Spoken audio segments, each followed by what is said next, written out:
როგორც შეგვირდით უასილთან დაკავშირებით ინფორმაციას მოგაწვდით, როგორც იქნა მოვიცალე და ეხლა გეტყვით რაშია საქმე.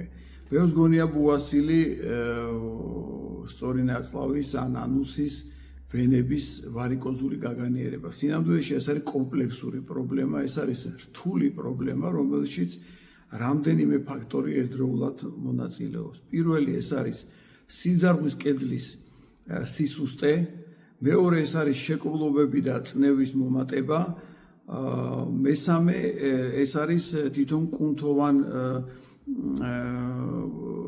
ფასიური ნაწილის, ანუ იქ არსებული კუნთების სტრუქტურის შეცვლა.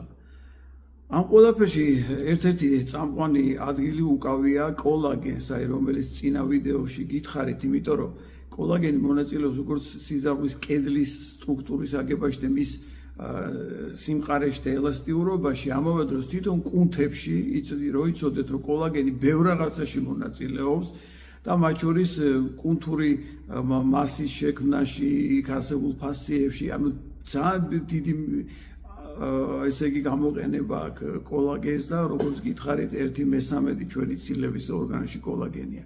ამიტომ ერთ-ერთი მთავარი ფაქტორი აქაც არის კოლაგენი და თუ თქვენ თვლით, რომ დაუშვათ იმ რაოდენობით ვერ იღებთ არც ცალიათ, ან არ იკვებებით, ან არ გიყვართ ის საკვები, რომელიც წინა ვიდეოში მაქვს ჩამოთვლილი და შეგიძლიათ გადახედოთ იმ ვიდეოს, მაშინ ერთ-ერთი მთავარი ფაქტორი არის ის, რომ აი დაუშვათ სისხლს აქვს ძალიან საინტერესო კოლაგენი ფორმულა, რომელშიც პირველი, მეორე, მესამე ტიპის კოლაგენები შედის.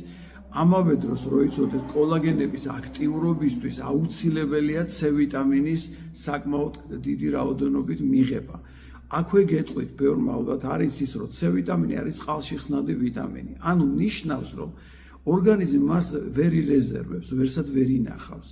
ანუ დღეს რომ მიიღეთ C ვიტამინი, ის ორგანიზმი მთლიანად დაწვა, გამოიყენა და ანუ ხვალიდან თავიდან უნდა მიიღოთ იგივე რაოდენობის C ვიტამინი. აქვე გეტყვით, რომ აი C ვიტამინი შეიძლება რაღაც რაოდენობას იღებდეთ დღის განმავლობაში, მაგრამ აქ არის ერთი ფაქტორი არსებობს. თუ გიყვართ ტკბილეული და ტკბილებულს იღებთ შაქრებს პირდაპირ ან არა პირდაპირ სახამებლის სახით, გეტყვით, რომ შაქრის ფორმულა ძალიან გავს C ვიტამინის ფორმულას და ორგანიზმი პირველ რიგში შაქარს იყენებს, მას აძლევს უპირატესობას, პრიორიტეტს.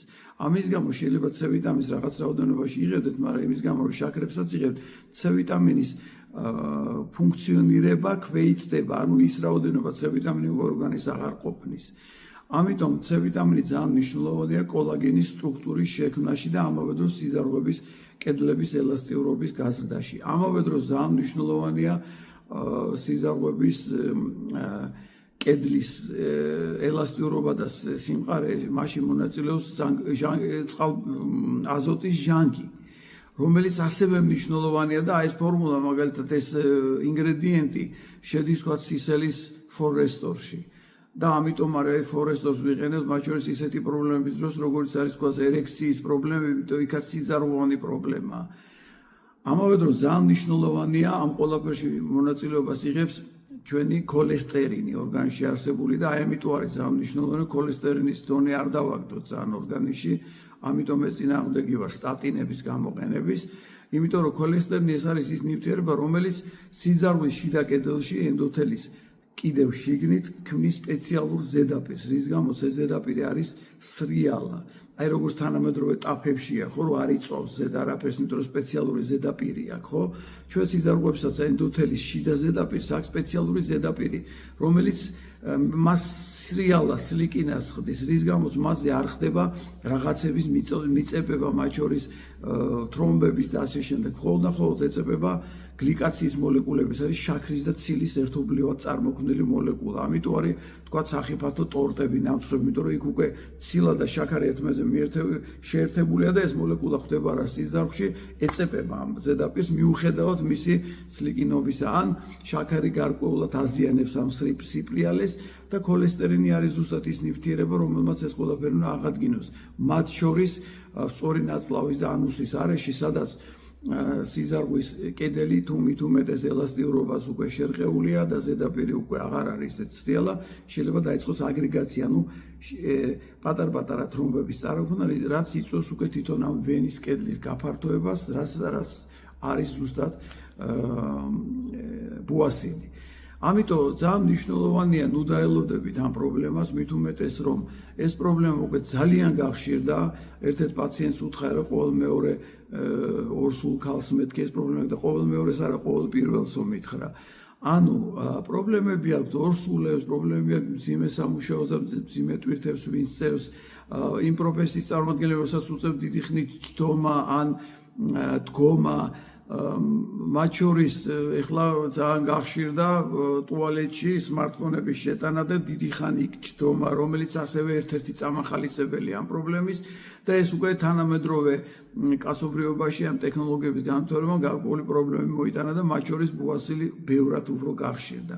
იმისთვის რომ ეს ყველაფერი აიცილოთ, თავიდანვე ჯობია რომ ჩართოთ პროცესში ისეთი პროდუქტები, რომელიც ამას აგაცილებთ. მე ჩამოვთვლი სისერის პროდუქტებს, რომელიც ძალიან კარგად მუშაობს ამ დროს. ეს არის კოლაგენი, როგორც გითხარით, ეს არის რენოვატორი, რომელშიც პირველი და მესამე ტიპის კოლაგენი შედის. ეს არის ფორესტორი, რომელშიც შედის აზოტის ჟანგი, რომელიც ელასტიურობას და სიმკვრივეს ზრდის სიზარღვის კედლის.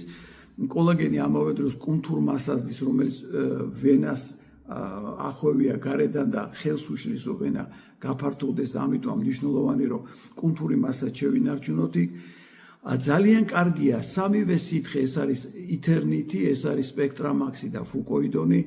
ძალიან კარგია ვისაც შეკრულობა აქვს და ერთ-ერთი ასევე მიზეზი არის ბუასილის წარმოქმნის სისერის პროდუქტებიდან ბალანსდე, რომელიც შედის ინულინი და ამავე დროს ესე იგი ფლორას აღადგენს, შეკრულობას ამცირებს, ამიტომ D ვიტამინის ძალიან საინტერესო და სასიამოვნო ფორმულა. ასე რომ ეს ყველაფერი შეგიძლიათ გამოიყენოთ და თუ დაელოდებით რომ აი მაინც და მაინც უკვე წარმოიქმნება ბუასილი, მე გეტყვით რომ რასაც არ უნდა გპირდებოდეთ, თქვათ, ვინც არ უნდა გპირდებოდეთ რომ ბუასილს გიმკურნალეთ, შეიძლება დროებით ეფექტი მიიღოთ მაზებით, შეიძლება მიიღოთ სანთლებით, სხვა საშუალებებით, იგივე ოპერაციული ჩარევა, როდესაც სხვა საშუალება არ არის, იგივე ლიგატურა, გაკვანძვა და სხვა საშუალებები, მაგრამ იცოდეთ რომ ამით მოგაცილებენ შედეგს. ამ მაზებით, ამ ოპერაციული ჩარევით თქვენი სიზარღვის კედლის სტრუქტურას ვერ შეგიცვლიან და გექნებათ სუერთავად რეციდივები და ყოველი შემდგომი რეციდივი იქნება კიდევ უფრო რთული ფორმით. ამიტომ გირჩევთ რომ თუ გაქვთ ნიშნები ამისი, ან თუ ზუსტად ჯდომარე მდგომარე საქმიანობას ეწევით, დიდხანს გიწევთ ჯდომა, თუ კოლაგენს საკმარისი რაოდენობით ვერ იღებთ, თქვათ, ქათმის კანიდან, გოჭის კანიდან, ბულიონებს ვერ იღებთ, ან ხართ, თქვათ, ვეგანები ან ვეგეტარიანელები და გეტყვით რომ მცენარეებში კოლაგენი საერთოდ არ არის, გირჩევთ მაშინ ამ შემთხვევაში გამოიყენოთ სისელის პროდუქტები იმისთვის რომ თავიდან აიცილოთ ეს ყველაფერი, თორე როცა უკვე დაიწყება ეს პრობლემა, მერე უკვე ძალიან ძნელია მისი გაჩერება და მისი უკან მობრუნება. აი ეს მოკლედ რის მოყოლაც მიდოდა, უფრო გძლად, უფრო დიდი საუბარი გამოგვივიდოდა, ამიტომ შევეცადე ზოგადად აი ამ ეხსნა რა უნდა გააკეთოთ და რატო ხდება ეს ყველაფერი და დანარჩენი თუ დაგჭირდათ უფრო კონკრეტულად, შეგიძლიათ მოგმართოთ და შეგიძლიათ გაიაროთ ჩვენი კონსულტაცია.